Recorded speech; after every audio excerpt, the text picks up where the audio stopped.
U.S. and Iran have reached a deal that President Trump says would ultimately end the war. The news comes as the president heads to the G7 summit in France. Christina Fan here in studio with more details for us. Christina?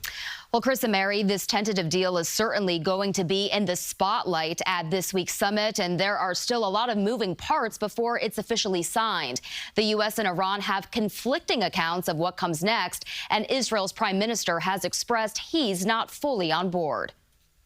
After months of fighting, a major diplomatic breakthrough in the Middle East. Sunday night, President Trump announced the U.S. and Iran have reached an agreement to extend the ceasefire and reopen the Strait of Hormuz, writing, "Ships of the world, start your engines, let the oil flow."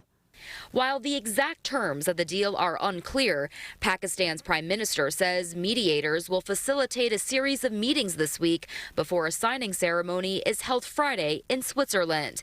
The agreement is already facing challenges, though. According to Israeli media, Prime Minister Benjamin Netanyahu has indicated Israel will not pull its troops from Lebanon and doesn't consider itself obligated to go along with the Lebanese portions of the deal. It is doubtful that any agreement that arises is going to be significantly different or a significant improvement from the deal that we had in the first place. Former President Barack Obama was critical of the new agreement after his former nuclear deal with Iran was ripped up by President Trump back in 2018.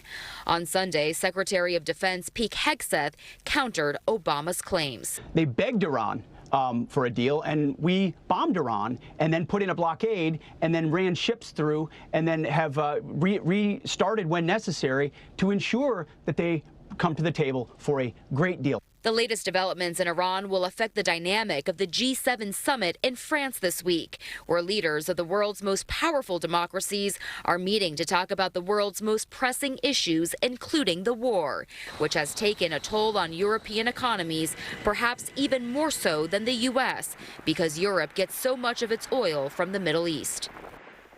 Two senior Pakistani officials say as part of this deal, broader regulations on outstanding issues like Iran's nuclear program will continue over the next 60 days. Back to you, Mary. Christina Fan, thank you.